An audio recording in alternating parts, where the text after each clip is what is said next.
जय मल्हार न्यूज चॅनलच्या सर्व प्रेक्षकांना सपना चौधरीचा नमस्कार। नंदुरबार येथे भारतीय जनता पक्षाचे राष्ट्रीय महामंत्री कैलास विजयवर्गीय यांच्या प्रमुख उपस्थितीत मोदी 8-9 अभियानांतर्गत मोदी सरकारने मागील गेल्या 9 वर्षाच्या कालावधीत राबविलेल्या विविध केंद्र शासनाच्या लाभार्थीचा मेळावा घेण्यात आला। नंदुरबार जिल्हा भाजपातर्फे या मेळाव्याचे आयोजन करण्यात आले होते।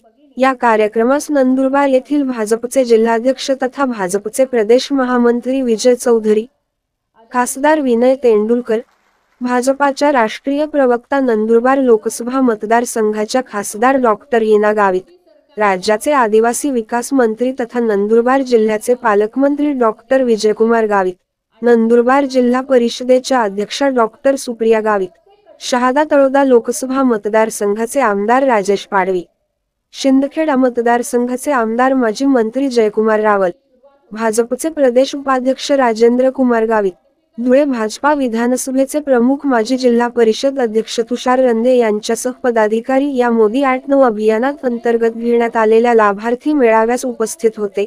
यावेळी व्यासपीठावरून भाजपचे राष्ट्रीय महामंत्री कैलास विजयवर्गीय यांच्यासह नंदुरबार लोकसभा मतदारसंघाच्या खासदार डॉक्टर हिना गावित, पालकमंत्री डॉक्टर विजयकुमार गावित, भाजपचे प्रदेश महामंत्री विजय चौधरी, खासदार विनय तेंडुलकर यांनी उपस्थित लाभार्थींना मेळाव्यात मार्गदर्शन केले। सपना चौधरी, जय मल्हार न्यूज, नंदुरबार। कई साल ज्यादा वो सांसद रह चुके थे, तो बहुत एक बड़ी चुनौती यहाँ थी, क्योंकि भाजपा लोकसभेचे मी कैलासजींचं आणि विनयजींचं म्हणजे ते राष्ट्रीय महामंत्री आहेत आणि मी महाराष्ट्राचा महामंत्री आहे। केंद्रीय महामंत्र्यांचं राज्याचा महामंत्री म्हणून आणि नंदुरबार जिल्ह्याचा जिल्हाध्यक्ष म्हणून या दोघांचं सुद्धा मनापासून स्वागत करतो। खरं तर मला अतिशय आनंद आहे की प्रदेशाध्यक्ष महोदयांनी भोपाळ असतील आणि मोजक्या कार्यकर्त्यांचा त्या ठिकाणी त्यांच्या उपस्थितीमध्ये एक ऐतिहासिक अशा प्रकारचा कार्यक्रम भारतीय जनता पार्टीमध्ये 77 कार्यक्रम आणि उपक्रम या ठिकाणी होत असतात आणि या उपक्रमाच्या माध्यमातून कार्यकर्त्यांना ऊर्जा सुद्धा मिळते, चालना मिळते, कार्यकर्ते ऍक्टिव्हेट असतात आणि याच कार्यक्रमाच्या अनुषंगाने मोदी 8-9 हे अभियान राज्यभर या ठिकाणी सुरू आहे। मला आज अतिशय आनंद आहे की या अभियानासाठी आपले राष्ट्रीय नेते कैलासजी आणि विनयजी सुद्धा या ठिकाणी आलेले आहेत। कैलासजींचं विचार देखील आपण ऐकणार आहात, परंतु आता मगाशी पत्रकार परिषद झाली आणि कैलासजी अपने बात रख रहे थे।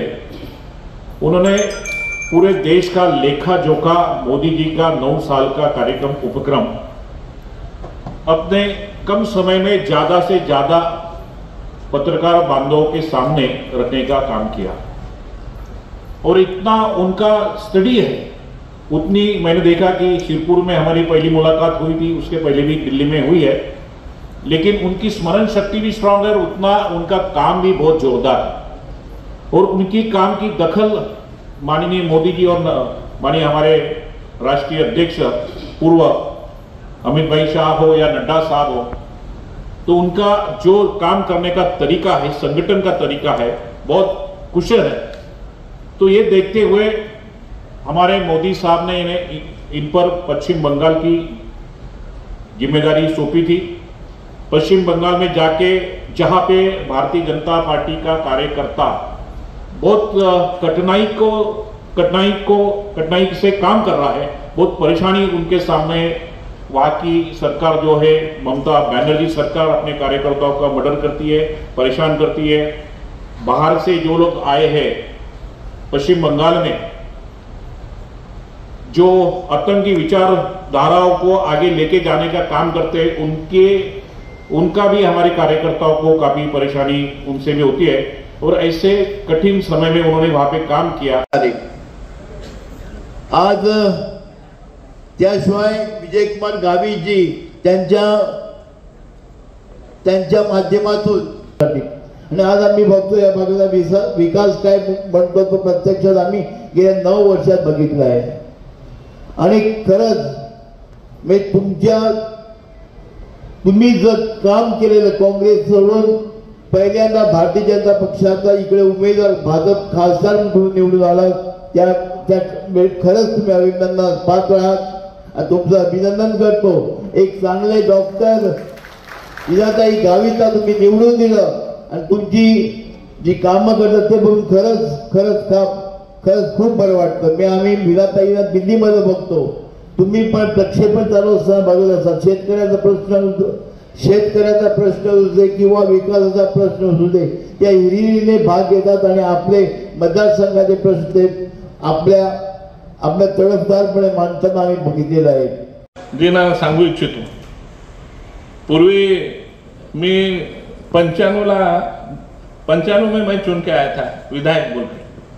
उस टाइम शिवसेना बीजेपी के गवर्नमेंट में मैं राज्य मंत्री बना था. बीच में 2 राज्य मंत्री के नाते उनके साथ घूमता था. तब वो मेले में ये कहते थे कि जिस दिन नंदुरबार का एमपी हमारा बीजेपी का बनेगा उस दिन हमारी सरकार केंद्र में आएगी. तो 2014 में हिना जी चुन के आए और हम सब हमारे बलबूते के ऊपर हमने गवर्नमेंट बनाई. तो वो दिन मुझे याद आ रहा है. तो हिना जी चुन के आने के बाद में यहाँ की समस्याएं थी, मैं हिना जी को बोलते रहता था कि यहाँ बिजली की समस्या है, रास्ते की समस्या है, फिर कनेक्टिविटी. एक बात जरूर ख्याल में आया और दूसरी याद भी मुझे आती थी कि मैं यहाँ का स्टेट मिनिस्टर था ट्राइबल का, और उस टाइम मोदी साहब चीफ मिनिस्टर थे गुजरात के. तो बहुत बार वहाँ के ऑफिसर आके हमारे साथ बात करते थे. ये सीआर पटेल है, उनके लड़की की शादी में मेरी और मोदी साहब की मुलाकात हुई थी. तो उस टाइम मुझे मोदी साहब बोलने लगे, गावित जी आप क्या क्या करते हैं, ये हमारे विधायक आते हैं, ये हमारे सांसद आते हैं, वो गावित साहब ने ऐसा किया, गावित साहब ने वैसा किया, अपने पास भी करो, ऐसा करके बोलते हैं. तो फिर वहाँ के टीम मोदी साहब ने भेजा और वहाँ से ये गैस वगैरह हम जो बांटते थे वो मोदी साहब ने उधर शुरू किया और इतने बड़े पैमाने पे शुरू किया तो सब वहाँ के आदिवासी इलाके के लोग मोदी साहब के साथ में बड़े पैमाने पे रहने लगे. फिर मैं वही चीजें हिना जी को बोलता था कि मोदी साहब को वहाँ आप जाके थोड़ा सा आप स्टेट में किया वो इधर भी शुरू करो. और इसकी जरूरत भी थी क्योंकि सर अभी हमारे इधर धड़गांव, अकलकुआ है, तलोदा है और कुछ इलाके हैं नीचे के, वहाँ ये बिजली की समस्या बहुत बड़ी थी. उस टाइम फिर उन्होंने हर घर बिजली की योजना बनाई और सबको बिजली मिली इधर. फिर वैसे उस तरह से पानी की समस्या भी जो है वो भी हल हो रही है. कि नरेंद्र मोदी जी इस देश के प्रधानमंत्री हैं. 2014 के पहले के भारत और 2014 के बाद के भारत में जमीन आसमान का अंतर. आप सब जानते हैं क्या कि मोदी जी बचपन में क्या करते थे? नई ट्रेन चालू की ना, क्या नाम है उसका, खानदेश एक्सप्रेस. वहां पर अभी चाय वाला सुबह सुबह आया तो मुझे एकदम मोदी जी की याद आ गई कि देखिए जैसा ये चाय वाला चाय बेच रहा है, इससे मोदी जी ने भी कभी वहां पर चाय बेची. मोदी जी गरीब की गरीबी को समझते हैं कि गरीब क्या होता है. कांग्रेस के लोग नहीं समझते, उनको पता ही नहीं गरीबी क्या होती है. वो तो चांदी की चम्मच लेकर पैदा हुए. पर देश के वर्तमान प्रधानमंत्री ने गरीबी देखी. वो जब चाय बेच के घर जाते थे तो उन्होंने अपनी मां को चूल्हे पे रोटी बनाते हुए देखा है. यहां पर ऐसे कितने लोग हैं, कितनी माताएं जिन्होंने घर पे चूल्हे पे रोटी बनाई. जरा हाथ. चूल्हे पे रोटी बनाते हैं तो धुआं निकलता है और धुआं निकलता है तो आंख में से आंसू आते हैं.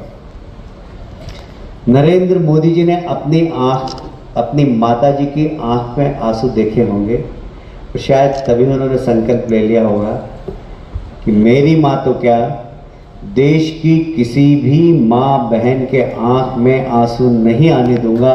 और इसीलिए जब नरेंद्र मोदी इस देश के प्रधानमंत्री बनते हैं, लाल किले की प्राचीर पर खड़े होते हैं, झंडा वंदन करते हैं तो उन्हें कुछ दिखाई देता है तो गांव की माँ बहन दिखाई देती है और वहीं से घोषणा करते हैं कि इन सब माँ बहन बेटियों के लिए मैं उज्ज्वला योजना के माध्यम से गैस फ्री में दूंगा। 10 करोड़ माताओं और बहनों को गैस देने का काम हमारे देश के प्रधानमंत्री ने किया है। उसके उनके प्रतिनिधि के रूप में हिना ताई ने बताया कि अपने 2.5 लाख सिर्फ एक लोकसभा में उन्होंने गैस के चूल्हे बांटे हैं। सिर्फ गैस के चूल्हे नहीं, गरीब का सपना होता है रोटी, कपड़ा और मकान। मकान बनाना किसी गरीब के लिए बहुत बड़ी चुनौती होती है, पर हमारे देश के प्रधानमंत्री ने गरीबी देखी। उन्हें मालूम है कि दो जून की रोटी कमाना कितना मुश्किल होता है। उन्होंने घोषणा कर दी, मैं प्रधानमंत्री हूं, मेरे प्रधानमंत्रित्व काल में देश में ऐसा एक भी गरीब नहीं होगा जिसके सर पर पक्की छत नहीं होगी। प्रधानमंत्री आवास योजना के माध्यम से 3 करोड़ लोगों को मकान दे दिए हैं और 1 करोड़ लोगों के मकान बन रहे हैं। किसी गरीब के घर में यदि कोई व्यक्ति बीमार हो जाए तो उसका इलाज कितना महंगा है, ये सिर्फ गरीब प्रधानमंत्री समझ सकता है। उसे मालूम है कि गरीब के घर में यदि कोई व्यक्ति बीमार होगा तो उसका इलाज कैसे होगा। ये हमारे प्रधान सेवक ने प्रधानमंत्री आयुष्मान योजना निकाली। आज इस देश के 50 करोड़ लोगों का स्वास्थ्य बीमा कराने का काम हमारे देश के प्रधानमंत्री ने किया है। सिर्फ कार्ड लेकर अस्पताल में चला जाए उसका 5 लाख रुपए का इलाज फ्री में होगा। गरीब की गरीबी दूर होगी तभी देश मजबूत होगा, यह प्रधानमंत्री जी का मानना है।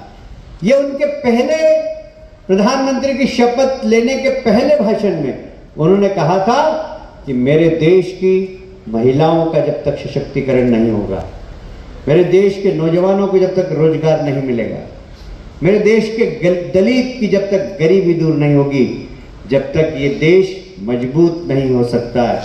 मुझे पर अपने पिताजी की बात ही नहीं सुनी उन्होंने। कांग्रेस से सिर्फ कुर्सी के लालच कांग्रेस से समर्थन कर लिया और मुख्यमंत्री बन गए। मुख्यमंत्री बनने के बाद क्या किया?